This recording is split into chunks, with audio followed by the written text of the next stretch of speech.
Hello বন্ধু, আমি তপন আর আপনি দেখছেন আমার ইউটিউব চ্যানেল। আজকের এই ভিডিওতে আমি আপনাদের জানাবো গরমকালে পোলট্রি ফার্মের কিভাবে পরিচর্যা নেবেন, কিভাবে আপনি আপনার ফার্মে 30 ডিগ্রি সেলসিয়াসের তাপমাত্রা থেকে কম রাখবেন, পাখিদের হিট স্ট্রেস, ইকোলাই কিংবা সিআরডি রোগ থেকে আপনি কিভাবে একে রক্ষা করবেন।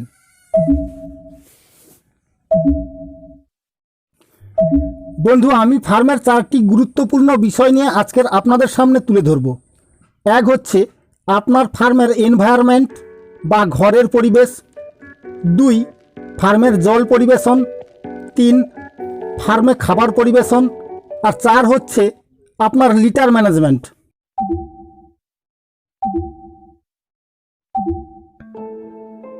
ফার্মের পরিবেশ, আমরা সাধারণত 3 ধরনের পোলট্রি ফার্মের ঘরের ছাউনি দেখতে পাই, যেমন অ্যাডবেস্টারের ছাউনি, ধান গাছ থেকে যে খড় পাই সেই খড়ের ছাউনি এবং প্লাস্টিক পেপারের ছাউনি। তবে এই গরমের সময় সবথেকে অ্যাডবেস্টার কিংবা পেপারের ছাউনি ঘরে গরম বেশি।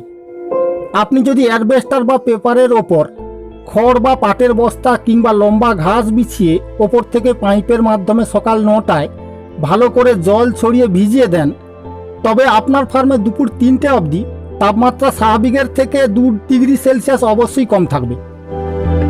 এছাড়াও আপনি আপনার ফার্মের চারদিকে বাতাস রোধ করবে না এমন প্রকৃতির সবজির চারা লাগান, আর প্রতিদিন সকালে তাদের গোড়ায় জল দিন এবং আপনার ফার্মের চারপাশ জল দিয়ে ভালো করে ভিজিয়ে দিন। ফার্মের চারদিকে যদি কোনো গাছপালা থাকে তাহলে দেখবেন সেখানে পরিবেশ অনেক ঠান্ডা আছে। আপনি আপনার ফার্মের তাপমাত্রা মাপার জন্য থার্মোমিটার ব্যবহার করুন, কিংবা আপনার কাছে যদি অ্যান্ড্রয়েড মোবাইল থাকে আপনি সেখান থেকে আপনার ফার্মের তাপমাত্রা মোটামুটি বুঝতে পারবেন। আপনার মোবাইলে ওয়েদার অ্যাপস খুলুন, যদি না থাকে প্লে স্টোর থেকে ডাউনলোড করে নিন। আর একটি কথা হচ্ছে আপনার ফার্মে চারদিক খোলামেলা রাখুন, যাতে আপনার ফার্মে ভেন্টিলেশন ঠিক থাকে। এখন যে ভিডিওটি আপনি দেখছেন এটি আমার ফার্মের, দেখতেই পাচ্ছেন ফার্মের চারদিকে আমি ফলের গাছ লাগিয়েছি, প্লাস আমার ঘরটি খড়ের ছাউনি এবং খুব উঁচু। এই জন্য আমার কোনো দিনও গরমকালে ফ্যান ব্যবহার করতে হয় না। এই রকম ফার্ম বানাতে কেমন খরচ জানতে হলে আমার চ্যানেলে ভিজিট করুন, সেখান থেকে আমার আগের ভিডিওটি দেখে নিন। আর একটা কথা হচ্ছে, এটা জেনে রাখবেন 1 থেকে 3 দিন বয়স অবধি অর্থাৎ বুটিং পিরিয়ডে পাখির যে তাপমাত্রা লাগে, যতই পাখির বয়স বাড়ে ততই কম তাপমাত্রা লাগে।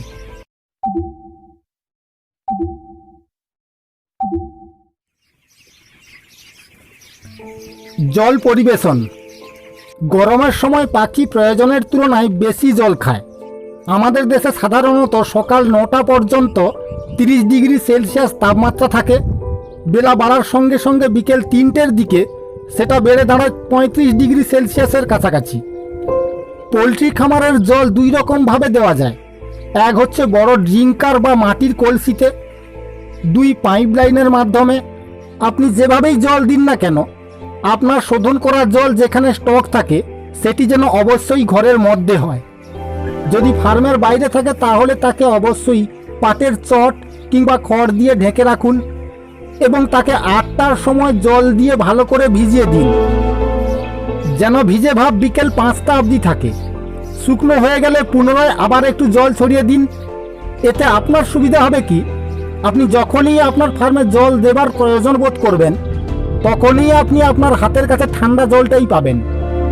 আমরা সুন্দরবনের চাষিরা সাধারণত খাল বা পুকুরের জল শোধন করে রেডি পাখিকে খাওয়াই। আপনি যে ফার্মটি দেখছেন এটি আমার 2000-এর ফার্ম, 1000 করে 2টি ঘর।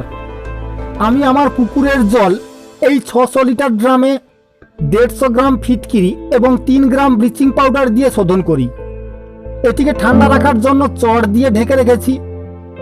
এছাড়া ফার্মের চারিদিকে ফলের গাছ ও সবজির চারা লাগানো আছে, যাদের ছাওয়াতে আমার এই ড্রামটি ঠান্ডা থাকে। এটি একদম কলের জলের মতো স্বচ্ছ হয়ে গেলে আমি এই শোধন করা জল পরিমাণ মতো ছোট মোটরের সাহায্যে আমার ফার্মের ভেতর আর একটি 500 লিটারের প্লাস্টিকের ড্রাম আছে সেখানে তুলে দিই এবং তা পাইপ লাইনের মাধ্যমে পাখির কাছে পৌঁছে যায়। এই গরমের সময় সবথেকে ভালো হয় আপনি ভোরবেলায় উঠুন, আপনার ফার্মে 8 ঘন্টায় পাখি যতটা জল খাবে ততটাই জল ওপরের ড্রামে তুলুন। ধরুন আপনি ভোর 5টায় উঠলেন, তাহলে দুপুর 1টা অবধি পাখি যে পরিমাণ জল খাবে ঠিক ততটাই জল উপরে তুলুন।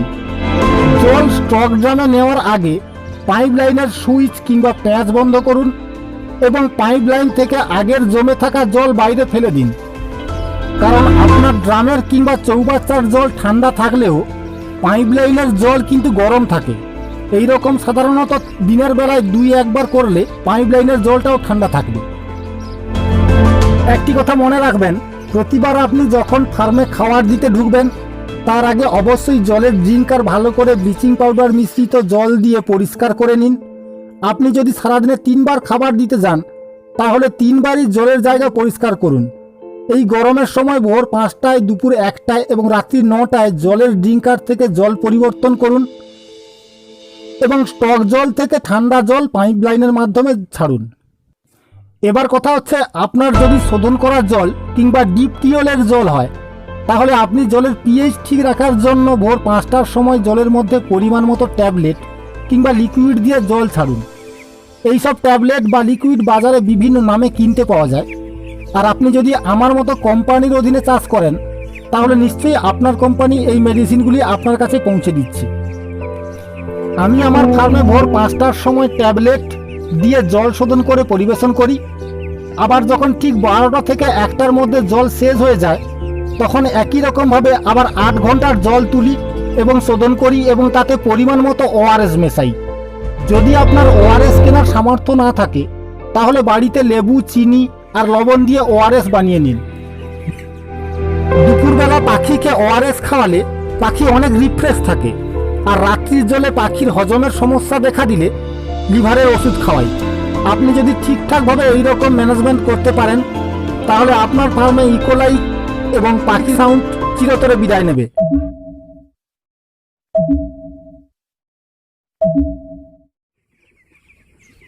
খাবার পরিবেশন। গরমকালে পাখি যে পরিমাণ খাবার খায় প্রয়োজনের তুলনায় সেই পরিমাণ ওজন দেয় না। এর জন্য আপনি সারাদিনে 2বার খাবার দিন। ধরুন আপনার পাখির বয়স এখন 15 দিন, তাহলে 15 দিন বয়সের পাখি প্রতিদিন 75 গ্রাম করে খাবার খাবে। এখন আপনার ফার্মে যদি 2000 পাখি হয় তাহলে আপনার রোজ লাগছে 150 কিলো করে খাবার। এবার আপনি ভোর 5টায় দিন 50 কেজি খাবার আর বিকেল 4টায় দিন 100 কেজি খাবার। এতে কি হবে, আপনি সকালে যে খাবারটা দিলেন সেগুলো সকাল 9টার মধ্যে পাখি খেয়ে ফেলবে। তাহলে দুপুরের টাইমটা পাখির কাছে খুব কম খাবার থাকবে। আর বিকেলে যে 100 কেজি খাবার দেবেন সেগুলো সারা রাত্রি ধরে ঠান্ডার মধ্যে খাবে। খাবারের পাত্রগুলো 3 দিন অন্তর পরিষ্কার করুন। পুরনো খাবারের জায়গায় যেখানে সেখানে লেগে থাকে আর ওই খাবারগুলো খেয়ে পাখির পেট খারাপ হয়, লুজ মোশন দেখা দেয়। রাত্রিতে ফার্মের মধ্যে যখন তখন চলাফেরা করার চেষ্টা করুন, কারণ আপনাকে রাতের মধ্যে ঠান্ডার সময় বেশি পরিমাণ খাবার খাওয়াতে হবে। পাখিকে বারবার ডিস্টার্ব করুন। পাখি বারবার উঠে খাবার আর জল খাবে। তবে দুপুরবেলা ফার্মের মধ্যে যতটা পারবেন কম ঢুকবেন।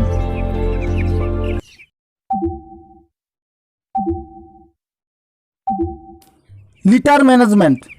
গরমের সময় কাঠের ভুসির ওপর ধানের খোলা বা চিটা ছড়িয়ে ভালো করে স্প্রে মেশিন দিয়ে ভিজিয়ে রাখুন।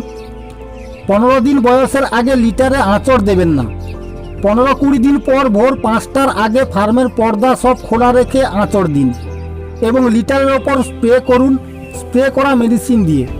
যদি বাই চান্স আপনার কাছে কোনো স্প্রে করা মেডিসিন না থাকে তাহলে আপনি জল শোধনের যে ট্যাবলেট যেমন ডিসান, ক্লিন ট্যাপ, একটা ট্যাবলেট 5 লিটার জলে মেশান আর স্প্রে করুন।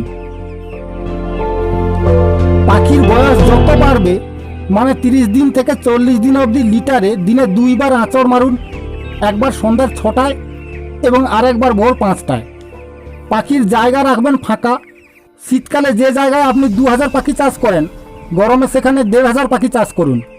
তবে এখনকার দিনে আপনি যদি সময় মতো ভ্যাকসিন এছাড়া অন্যান্য অ্যান্টিবায়োটিক ব্যবহার করেন, খুব সাধারণত পোলট্রি ফার্মে সিআরডি কিংবা নিউমোনিয়ার মতো মারাত্মক রোগ দেখা দেয় না।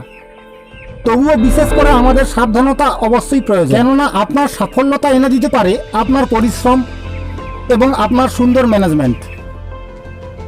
যদি আমার ভিডিওটি আপনাদের কোনো একটুও উপকারে আসে তাহলে অবশ্যই আমাকে একটি লাইক দিন, সাবস্ক্রাইব করুন আমার চ্যানেলটিকে, কারণ আপনার একটা লাইক কিংবা একটা সাবস্ক্রাইব আমার জন্য জীবনে অনেক মূল্যবান থাকবে। নমস্কার বন্ধু, ফিরছি পরের ভিডিওতে।